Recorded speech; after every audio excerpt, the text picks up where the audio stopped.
শেষ হয়ে যায়, দিনিয়া মাদ্রাসা দ্বারা এদেশে ইসলাম দিন ইনশাআল্লাহ টিকে থাকবে। আল্লাহ কবুল করে বলে আমিন। সাহেবকে আমি অনুরোধ করছি, আপনি সত্যিকারের আউলিয়া কেরামের আদর্শ অনুযায়ী আপনি এই আলিয়া মাদ্রাসা পরিচালনা করবেন, এই দাবিটা আমি আজকে এখানে রাখলাম। আপনারা কি আমার সাথে একমত? নারায়ে তাকবীর। আল্লাহ কবুল করুন আমিন। আর এদেশে অন্য কেউ এসে ইসলাম কায়েম করে নাই। শাহজালাল ইয়ামান রহমতুল্লাহ আলাইহি, খানদানী রহমতুল্লাহ আলাইহি, শাহ সুলতান মাইসার পন্থী তারা এদেশে ইসলাম কায়েম করেছে, ঠিক কিনা বলেন? বিধায় সেই ধারা মোতাবেক আমরা ইসলামের কাজ দাওয়াত দিয়ে যাচ্ছি।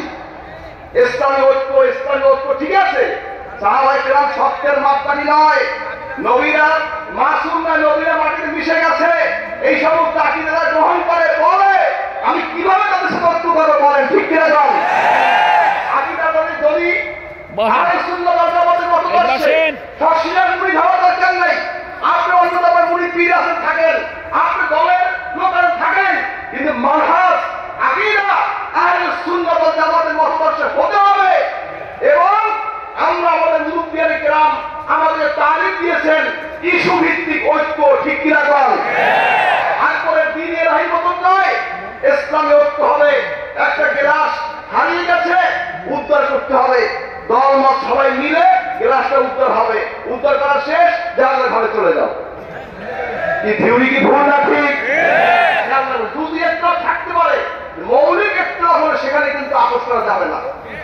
এটা আমাদের সবাইকে মনে রাখতে হবে। রেজেকের মালিক আল্লাহ, রেজেকের মালিক সরকার, দল না, ঠিক কিনা বলো? আমরা পরোয়া করে চলে যাই। কালকে শাসিনের ওই কাজে পরোয়া করে নাই, কোন সরকারকে পরোয়া করে নাই। যেটা সঠিক ইসলামের জন্য, দ্বীনের জন্য, তাওহীদের জন্য যা প্রয়োজন শাসিনা সেই দাওয়াত দিয়ে গেছে। ইনশাআল্লাহ ভবিষ্যতে সেই দাওয়াত দেবে। আপনারা আমাদের সাথে থাকবেন, দ্বীনের জন্য, ইসলামের জন্য, দ্বীনের জীবনকে উৎসর্গ করবো। কে কে রাজি? না আল্লাহ কবুল করে বলে আমিন। আউলিয়া কেরাম করেছে এদেশে মাদ্রাসা, আজকে কাকের বাসায় কুকিলে টিম করেছে। আউলিয়া কেরাম করেছে এদেশে ইসলামী আলিম বিশ্ববিদ্যালয় তাদের দাবিতে হয়েছে, আজকে কাকের বাসায় কুকিলে টিম করেছে। আছে কি নাই? এই কাকের টিম, এই কাকের বাসায় কুকিলে টিম সরাতে হবে, আবার কাককে ফিরে ঘরে আনতে হবে। কে কে রাজি? নারায়ে তাকবীর। আল্লাহ আমাদের সবাইকে কবুল করুক। আমাদের বর্তমান ভিসি সাহেব আসছেন, সাবেক ভিসি সাহেব আসছেন, কবির সাহেব আসছেন, এবং আমাদের এই ইসলামী কি বলে বাংলাদেশ ইসলাম ফাউন্ডেশনের গভর্নর সাহেব আসছে, তাদের দোয়া করবেন। এই যে গভর্নর সাহেব আমাদের বিশ্ব হুজুরের একান্ত তিনি সহচর ছিলেন। আমার হুজুরের সবসময় হুজুর তাকে বলতেন তুমি গজল করো, আমি এটা শুনি।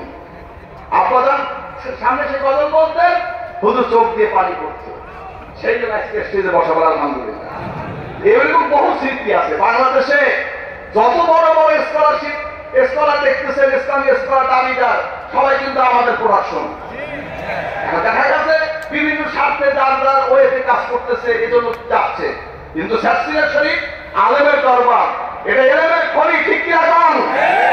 এদেশে এই বাংলাদেশে আমার বারাক বাজার প্রথম তরিকুল ইসলাম বাংলায় কিতাব লেখছে, তরিকুল ইসলাম ফতোয়ার কিতাব, মশলা কিতাব।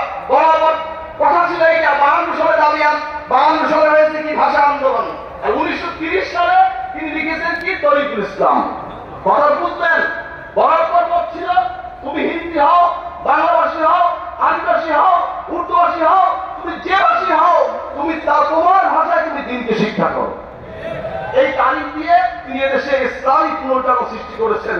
আল্লাহ পাক এই ধারাকে, এই মতকে, এই সিলসিলাকে, এই মিশনকে কিয়ামত পর্যন্ত বেদাত মুক্তভাবে পরিচালনা তৌফিক দান। আমিন।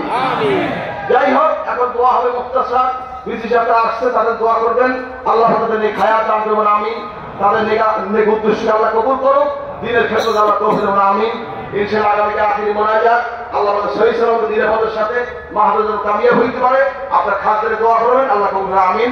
আর মুক্তাসার দোয়া হচ্ছে, এরপর আমার ধারাবাহিক কর্মসূচি চলবে ইনশাআল্লাহ। আল্লাহুম্মা সাল্লি আলা সাইয়্যিদিনা ওয়া নাবিয়িনা ওয়া শাফিয়িনা ওয়া হাবিবিনা ওয়া মাওলানা মুহাম্মদ।